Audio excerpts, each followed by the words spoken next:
All right, everybody, welcome back to the Horn Takes podcast, your Texas football and baseball talk destination. I am your host, Sean Redfern. It is Tuesday afternoon. That means we're going to hit this after action review on the UTSA Roadrunner game, and then we'll put that one to bed, and we'll look forward to the University of Louisiana Monroe matchup this Saturday at Darrell K. Royal. Check us out on Twitter, TikTok, and YouTube at Horn Takes. If you just like to listen to podcasts, you can find us at Apple Podcasts, iHeart Podcasts, Spotify Podcasts. You can find us at horntakespodcast.buzzsprout.com. That's buzz like a bee, sprout like a sprout.com. Horntakespodcast.buzzsprout.com. All the episodes go up there. After action review, it'll be a quick show today, folks. First of all, 3-0 for this Texas Longhorn football team, second time in 2 years. I know that doesn't sound like much to a lot of people, but after the years, the decade plus that we Texas fans went through after Mac Brown, 3-0 2 years in a row sounds delicious. Just like that cold cup of water. We'll start with the offense. 614 total yards of offense for the Texas Longhorns on Saturday. 187 of that on the ground. 5.3 yards per carry. Not bad at all. Effective. I would say so far this season, the Texas Longhorn running game has been what I would categorize as effective. It hasn't been explosive, really. We haven't really popped any big plays except for Arch Manning's 67-yard touchdown run. We've gotten close, though. We've been a man away, it seems like, a couple of times from busting a really long one. But it has definitely been effective. They can do it when they want to do it. They can pick up first downs when they want to do it. To me, that's effective. 427 yards through the air. Listen to these numbers. 13.3 yards per attempt. 17.1 yards per completion for this passing attack on Saturday. They just absolutely just shredded UTSA secondary with the pass. They averaged 9.2 yards per play total. So again, just a really big offensive explosion for Texas this weekend, both points-wise and when you look at the yardage-wise, which a lot of people might say, well, that makes sense. They get more yards, they get more points. It doesn't always work out that way. Texas turned the ball over one time in this game. I thought it was a really bad decision by Quinn Ewers. He just should have done something different. And I think what compounded the bad decision was sort of the old Quinn Ewers happy feet in the pocket, where he's not, when he has time to sit back and survey the field and find a place to get the ball, he's great. Even on the run, when he is trying to run, like where he's just running, right? Like he's not scrambling for his life. He's not panicking in the pocket because it's starting to collapse around him. He's really, really good on the move. He's not good when you have a situation where the pocket starts to collapse on him. He's not sure where to go with the ball. So he makes a last minute, hey, I'm Quinn Ewers, I'm going to make a play. That's where he gets himself in trouble. And that's where you saw a lot of issues earlier in his career. And you don't see him near as much these days, which is great. I think every quarterback is going to go through that a little bit. It's probably completely unfair to say that should never happen now that he's a junior, but you don't like to see it. That's one of those types of deals where they were lucky they got a tackle and they were lucky they got a defensive stop or missed field goal, whatever it was. They got a defensive stop. No points at all. A better team might house that one. That's how bad it was. Out in the flat, late, high, just not a good place to make a mistake right there. So I'm not going to harp on it anymore. Just pointing it out. The offense was great, but there were a couple things that weren't so great. Here's one that wasn't so great. Texas is only 3 for 10 on third down. They're 50% on the season, but they could only manage 30% against UTSA. They were 1 for 2 on fourth down, which on the season they're 60%. So they were a little bit low on third down conversions and fourth down conversions. They must have done most of their damage on first and second downs. They did give up a sack. I think that was a No, I don't think that was a protection problem. I think it was an Arch Manning problem. He didn't see the blitz. He didn't make the appropriate read and didn't deliver the ball where he should have delivered the ball. It's only their second sack of the season, by the way, which is really, really good. And I saw a graphic. I saw a graphic the other day that the Texas offensive line is the only SEC offensive line that has not given up. What was it like? At least 10 pressures or something like that, what they consider QB pressures. Pretty good. Point being, the offensive line has been stellar pass protecting this year. And I think the sack they gave up on Saturday doesn't even count against them, in my opinion. Players that popped offensively, Arch Manning. We're going to talk about Arch. We're not going to talk about Quinn that much, but it's nothing against Quinn. Quinn was on his way before he got hurt to doing a lot of this stuff that Arch did. For me, Quinn doing these things looks pretty normal. So to see Arch Manning come out on the field and do that in relief, really awesome. He was 9 of 12 passing for 223 yards and 4 touchdowns. He had a highlight reel touchdown run that covered 67 yards where he broke off a safety and then just outran everybody. Dude was running, what did they say, 20.7 miles an hour or something like that? Fast. I mean, fast. Pretty fast. For a dude that big, because Arch Manning is 6'4", 225-ish. For a dude that big to be running that fast, I think a lot of people knew that Arch was a little athletic. I don't know if anybody knew he was that athletic until Saturday. I would have loved to have been at the stadium and heard that eruption when he broke that safety's ankles, took off down the sideline, and you're obviously it's clear now he's going to score. I bet you that was a hell of a thing at DKR. Really good numbers. The passing was really good. Threw a touchdown pass on his first throw. Hits Ryan Wingo for a big play over the top. Took a big hit to do it.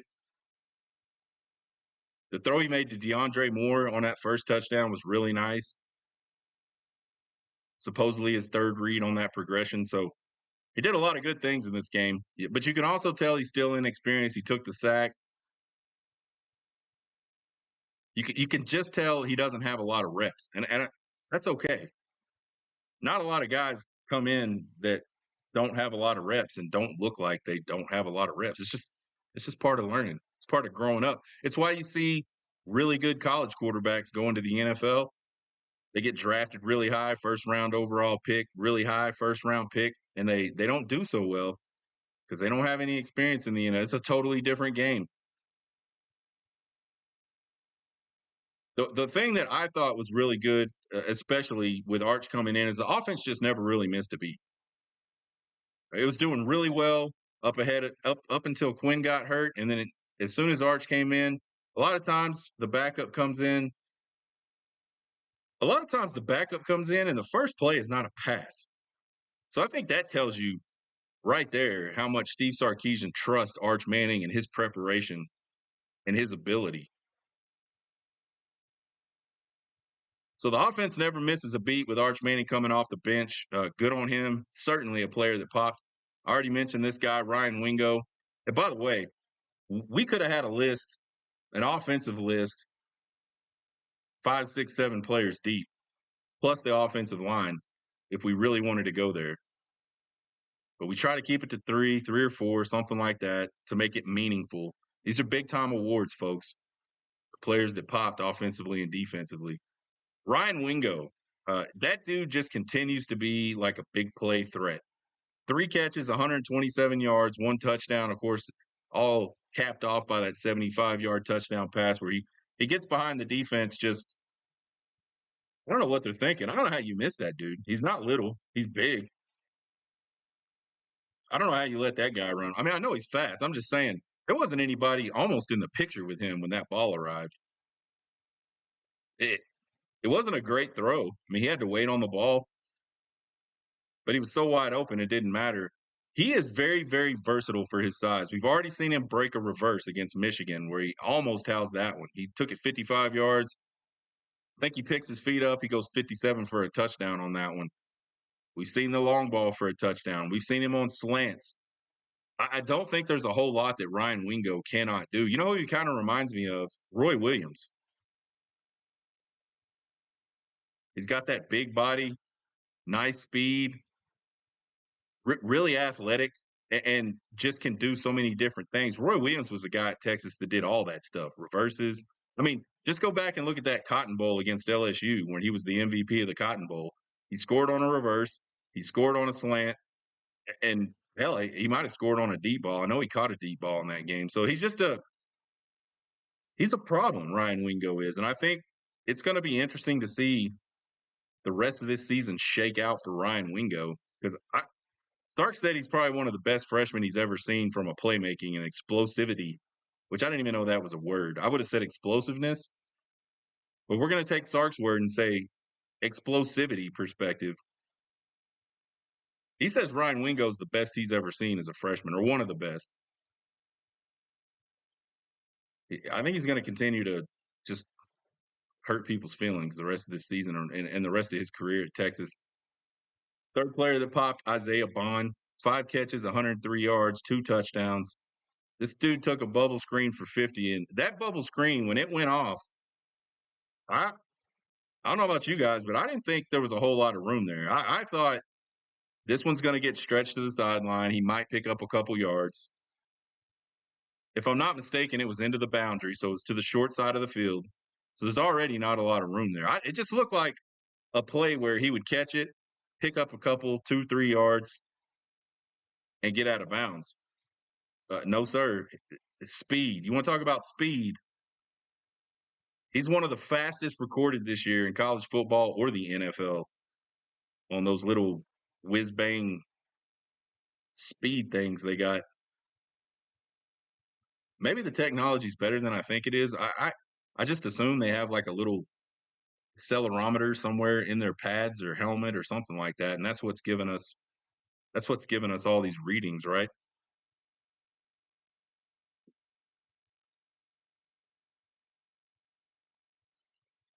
So yeah, that play alone, he popped. I mean, he outran guys at the corner and then just kept going. And he looked, I mean, holy shit. I didn't know this about Isaiah Bond. Well, I didn't know 2 things about Isaiah Bond.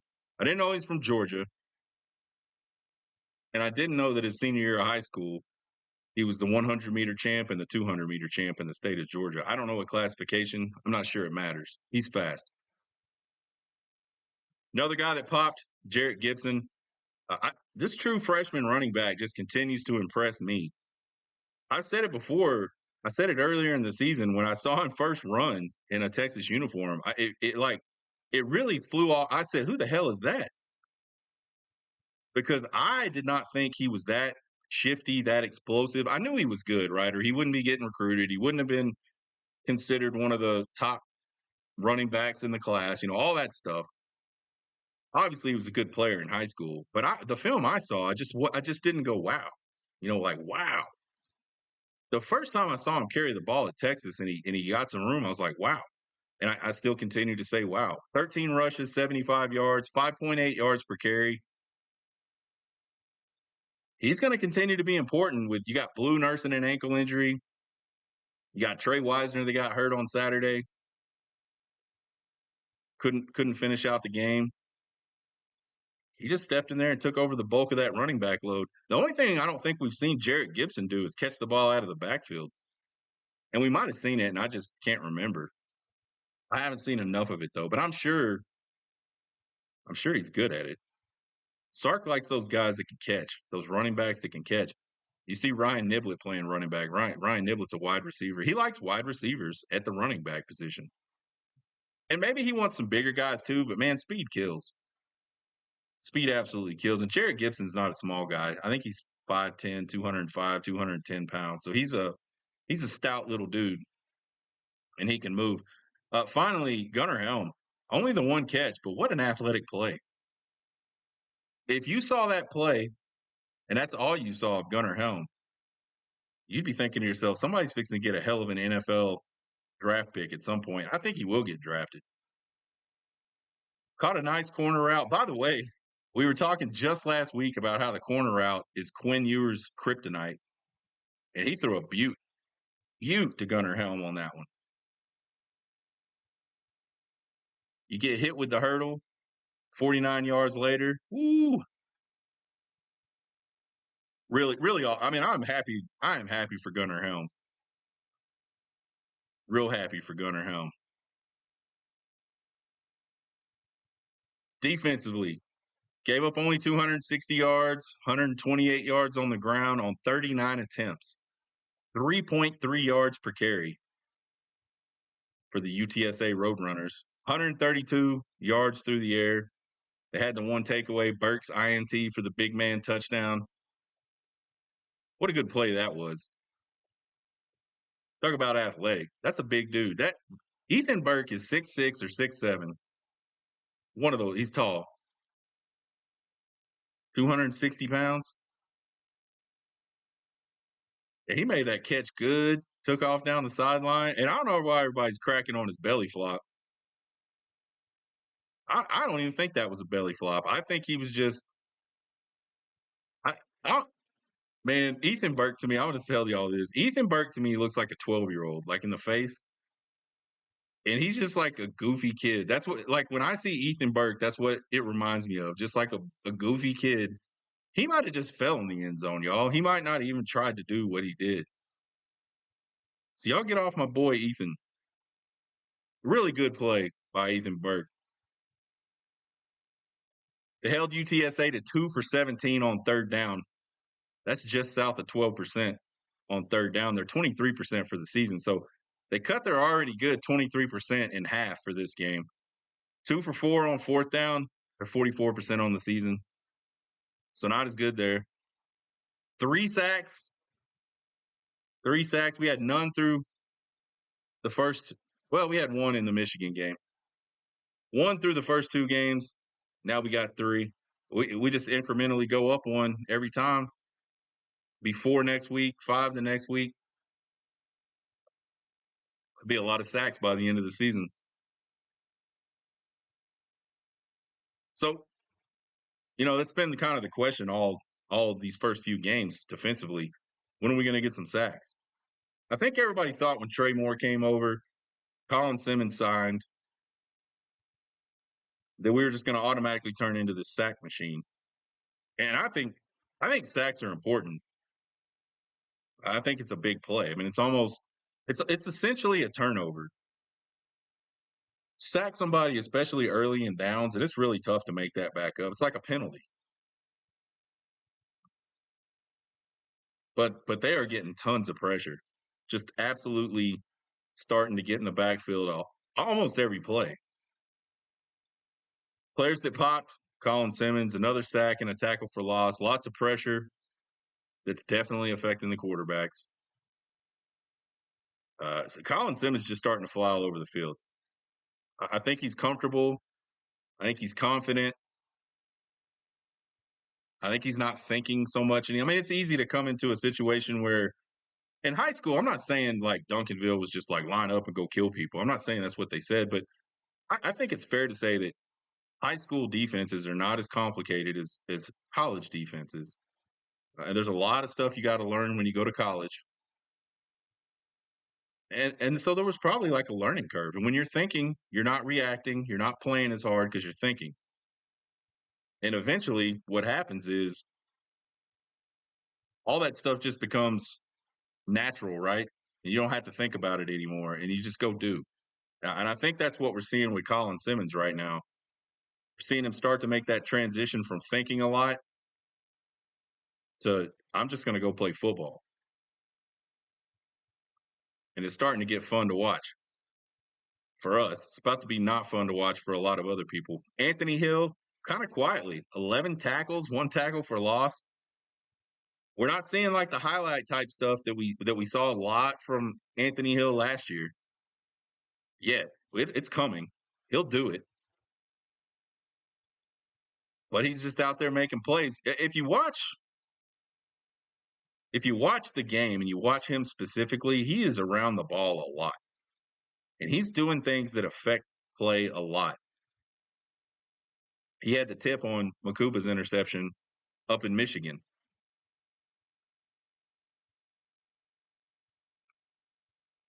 I think he's settling into that new role, and he's certainly making an impact on the field. It just hasn't been like the, oh my God, impact that we saw last year, but it's coming. You're going to start to see that. Here's another guy, man. I really like this dude, Leona LaFau. He had 1 sack, not much else on the stat sheet, but man, I love the way this dude diagnoses run plays and gets downhill in a hurry. I like that he's really good sideline to side. He's not Anthony Hill Jr. sideline to sideline. He's not going to be Colin Simmons sideline to sideline, but he can get sideline to sideline. But where he just is just a natural born dude is diagnosing run plays and getting in the right spot, going downhill, hard and heavy. Leona LaFau is going to be a hell of a linebacker when it's all said and done for him at the University of Texas. I, I'm excited to watch him continue to develop, grow, because he already looks pretty good. Andrew Makuba, second week in a row. We've talked about him on Players That Pop. Basically, if you see somebody flying around like a missile and disrupting shit on offense coming out of the secondary, it's probably number 4. That dude, he's just fast. He's just there. He's just affecting quarterbacks, affecting wide receivers. Made a really awesome play for a tackle for loss on a screen pass. Where it was one of those deals where if he doesn't make that play, who knows what happens on that play? It was an open field, one-on-one tackle. We were just talking yesterday about defensive backs in the NFL and how the reason those guys are in the NFL, just as much as their coverage ability, they can tackle. I mean, you have to be like a just locked down so fast nobody even wants to throw the ball your direction kind of guy like Deion Sanders used to be to not be able to tackle and have a long career in the NFL as a defensive back.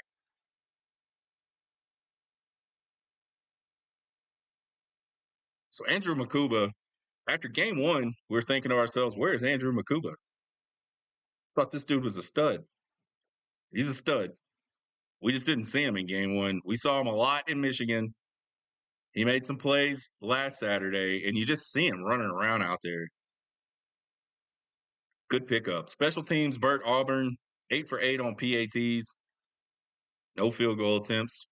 Michael Kern had 4 punts for 44 yards, 45 yards per punt, average, much better than the previous game. Long of 52, he had 2 over 50. 9 kickoffs, 8 touchbacks. They must have listened to me. I said the other day, like, why in the hell do we keep kicking the ball short? We can kick it out of the back of the end zone. Why are we kicking it short?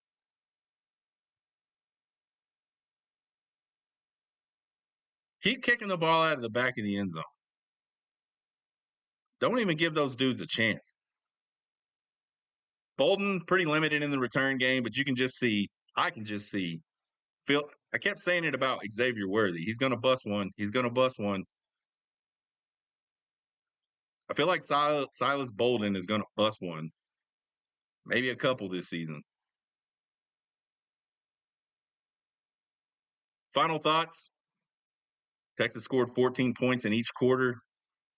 Kind of goes back to us talking about not buying the hype and staying laser focused and continuing that. Starting focused and finishing focused. That was one of our 4 keys last week at four keys in a prediction.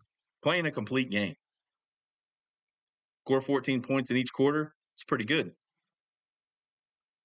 I thought the run game was way more prominent in real life than Drunk Sean thought he was.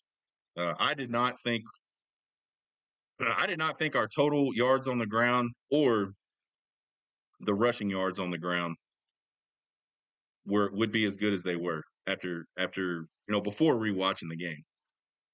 Drunk Sean was not overly impressed by what he saw on Saturday, but Sober Sean super impressed after the replay. I thought it's just effective.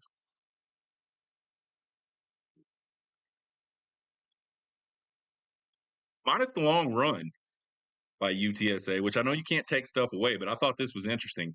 Minus the long run, the Texas run defense was just absolutely outstanding. They gave up point 0.5 yards per carry on the other 37 attempts that UTSA had. That's pretty freaking good. I still think, though, just like Drunk Sean thought, got to be able to eliminate those big running plays. I think those types of things will get you beat. So you got to stay sound. You got to make tackles. You don't have to do it for 0.5 yards per carry every time. But we need to let the 53-yarder be done. We don't need to see any more of that. I don't need to see any more of that. Still a little sloppy, 7 penalties. Some procedure stuff by Big Cam Williams. We talked about that. That's something he's just going to have to make a conscious effort to work on. Talked about Ethan Berg. It's cool to see the defense take the ball away. They've taken the ball away in every game this season, which is something I know PK talked about. We got to be better at taking the ball away. So they're pretty damn good at taking the ball away so far. And we got to see the big man touchdown, and those are just absolutely the best touchdowns. 2 years in a row, we've had a defensive end intercept one kind of funky like, taken in for a touchdown. That's awesome. A nice team win. Started out fast, never really let up. Here's one that I thought was a key going into the game, just in general. Not necessarily a key to winning the game, but just a key something I wanted to see in this Week 3 game. A lot of Longhorns got meaningful playing time. We talked about releasing the hounds. Let these guys play and let it go be meaningful. Absolutely was. That stuff that kind of experience is invaluable. We were just, people were just kind of coming to the realization that we play Ohio State the first game next season. And let's assume, because it's likely, probable, Quinn Ewers gets drafted, goes on to the NFL. Arch Manning's your starting quarterback. You don't want his first meaningful reps to be in the shoe against Ohio State. So he got to play a couple of quarters on this Saturday, and I know it was due to injury. Silver lining, folks. He got some experience in a real game, and he's going to get to make a start this Saturday more than likely. And it's not just quarterback, it's everywhere. You got a lot of guys getting reps and just finding out what it's like to be a college football player. This team is just really, really good. It's talented at every position. The depth is as good as I've ever seen at the University of Texas. I think you clean up some of the sloppiness they got going on with the penalties, and you keep this 4 quarters mindset. This is easily one of the best teams in the country. I don't think there's a lot of question marks on this team through 3 games. I think the questions are, when does Quinn Ewers return? Can the running back room survive an entire season? We've already lost C.J. Baxter and Christian Clark. Jaden Blue was held out of the UTSA game after he sprained his ankle up in Michigan. Which, by the way, he did play after that injury.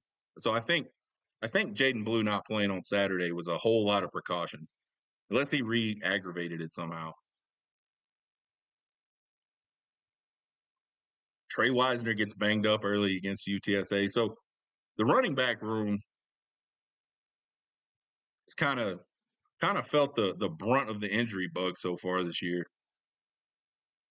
One more tune-up for the number 1 Texas Longhorns. We haven't mentioned that this week yet. The number 1 Texas Longhorn. I don't buy too much into the rankings. I don't, especially now that you got a playoff, it really doesn't matter. Go win your conference, you're probably in the playoff.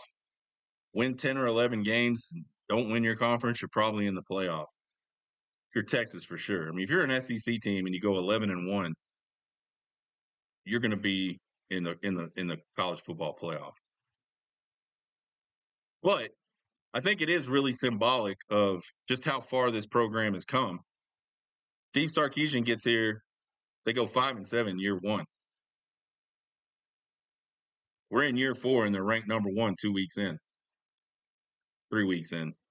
That's pretty exciting. Pretty good upward trajectory by Steve Sarkisian's staff and all those guys that all the support guys that go along with that and all those players. Outstanding work. But they got one more tune-up against ULM before they start SEC play against Mississippi State in a couple Saturdays. Overall, I think Drunk Sean was pretty spot on. The only thing he missed again was the running stuff. And I said it yesterday. I'm out. I'm not. Even if I think the running game is not where it should be or I want it to be, I'm out. I'm not going to talk about it anymore because I'm usually wrong. I don't like being wrong, so I'm just going to refrain from the conversation. So there you have it, folks. UTSA is put to bed. We will be back on Thursday. We'll have Trace Otra games. There's actually some pretty good Trace Otra games this week. We'll dive deep into ULM. We'll do a preview of those guys. Find us on Twitter, TikTok, and YouTube at Horn Takes. Give us a subscribe. Give us a follow. Will not cost you guys a thing. We appreciate the support. Email me at horntakespodcast@gmail.com with all your questions, comments, concerns, and criticisms. I love them all. You guys have a good rest of your Tuesday, and I will see you on Thursday. Get hooked.